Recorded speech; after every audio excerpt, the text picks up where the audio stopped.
Okay, everybody. So in part 3 here, I'm following directly from part 2, and I even hope that, say, this first example that I want to talk about looks something like what we just had in part 2. Okay, so this is part 3. Hopefully you just watched part 2 if you're watching the videos, and this looks kind of like the same thing. And here's that same principle that I used in part 2. All right, if we reduce a fraction, a rational function like this, any value of the x that causes 0 over 0 will be an exception to our result. Okay, now, so in this lesson, I want you to be able to draw the graph, okay? Like, I want you to understand how to draw the graph. I want you to realize what every single number is, okay? Could you get a calculator to graph? Of course you can. But I mean, seriously, I need to get you to understand and see as much as possible all by yourself, okay? All right, so I want you to be able to graph this all by yourself without the use of any calculator at all, because I want you to understand everything that's happening here, okay, in that function, everything that goes on. Now, all right, suppose we're going to draw the graph. That's our objective. One way to draw a graph is to make a table, okay? Like, you got x in one column, you put y in another. If you put in enough numbers and points here, you know, they kind of scatter around and they start to look like something. And, you know, say you made a table and you got all these points, and then you got graph paper and you plot them, look like that. Well, wouldn't that suggest that the graph was a line? Okay, sure. That's what tables do for us. But you have to choose enough points to see the whole pattern, and you're always going to be leaving something out.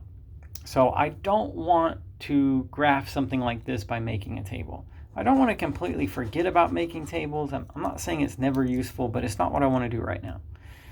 So how about this? Since it really, like I said, if you go back to part 2, this was the same kind of function, the same kind of expression I had in that video. I want to treat it the same way. So how about this? Let's reduce this to something simpler, and then go with that. So, okay, I can take x squared minus 16 over x plus 4. I can factor the top, x plus 4, x minus 4. I can cancel. Well, can I do that? Can I cancel those? Well, it's not that simple. You can't cancel letters. You can cancel numbers. I mean, you do math with numbers, not letters, right? So you can cancel these as long as that's not a 0 over 0. Well, what x would make that 0 over 0? That'd be negative 4. Negative 4 plus 4, that's 0. Negative 4, that's also 0. Yeah, so if the x was negative 4, we can't do that canceling, and we can't get here. So the way it reduces is this reduces to this as long as the x is not negative 4. Okay? All right. So we could make various claims about this. Okay? I could say different ways. Here's 3 claims I can make. I could say that original function is the same thing as this function. F of x is equal to x minus 4 if and as long as x is not equal to negative 4.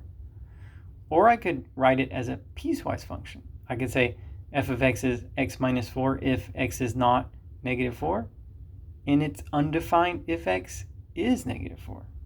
Now, we haven't talked about that one yet. You know, you could say something like this. This reduces to this as long as x is not negative 4. But what happens if x is negative 4? It's undefined. Okay? Why is that? Well, look, here's where we start, right? I want to give you a function that works just like this. Exactly like that. What happens to this if x is negative 4? What does it give you? Well, let's see. F of negative 4 is, okay, what's negative 4 times negative 4? 16. 16 minus, so that's 0 on top. And what's negative 4? It's 0 on the bottom. It's undefined. Okay? So this function that we're trying to capture is such that if x is negative 4, you get no result. You get no answer. It's undefined. So yeah, I can take this, I can reduce it. I've got this exception, and then I can capture that in different ways. Okay? I can say this or I can say that. Now I find it most useful to go with this one. Okay? So this and this are exactly the same. This function works exactly like that one. It will give you all the same x's and all the same y's. Okay? All right, now, okay, what was the original objective? We were going to draw the graph. And the way that I want to do that is by taking this and reducing it to that. Because I think, x minus 4 is a little bit easier to work with. It's simpler. Okay, so let's go over here. And here's what the graph would look like. All I have to do to draw the graph of this is draw y equals x minus 4 and leave off the point where x is equal to negative 4. So, here, there's the line, y is equal to x minus 4. And where is the point that I'm leaving off? I'm leaving off the point where x is negative 4. Where is that going to be?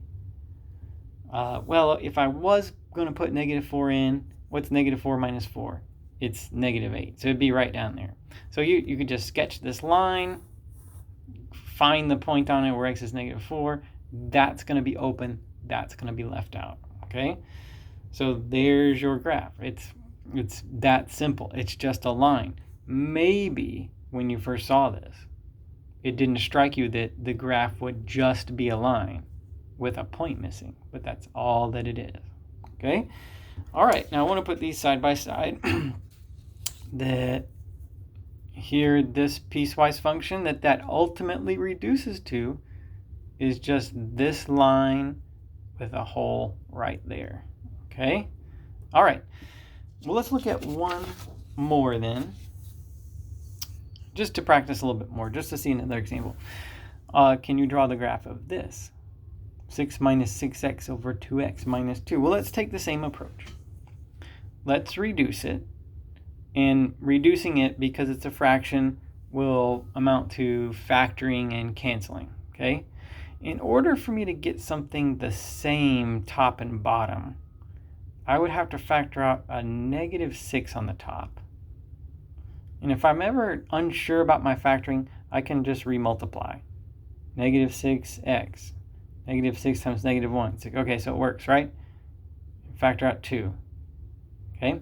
And then what happens? X minus 1x. Okay, so I can cancel. This canceling leads me to that exception. 1. Because if x is 1, that would be 0 over 0. So it's an exception to our result. It leaves me with a negative 6 over 2 or negative 3. Okay? All right, so we can make this claim about it. This function here is just negative 3 as long as the x isn't 1. But what is it if x is 1? It's undefined. This original function, if you were to put 1 in, think, like, there it is right there. If you were to put 1 in, it wouldn't give you an answer. It would be undefined. Okay?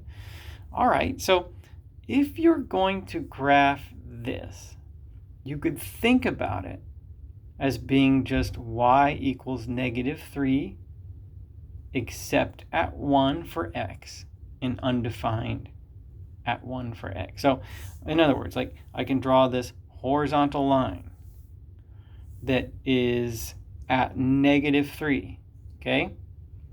At the spot where x is 1, I have to put a hole there because it's not defined there. Hence the hole at 1 for x, negative 3 for y. Now again, it may not strike you that when you first saw that, it was just a horizontal line with a hole in it. But if you think about how we learned to reduce in this video and the previous one, that's exactly how it reduces. That's all that it is. Okay? So that's why when I originally proposed to you graphing this one, I said, I don't want to make a table. I mean, can you imagine like plugging in all the numbers and plotting the points and trying to see if there's a pattern to it and connecting them, when all it's going to do is reduce to something that's pretty simple. X minus 4 in this case, negative 3 in this case. Yeah, so that'd be an easier way to do it and a better way to think about it.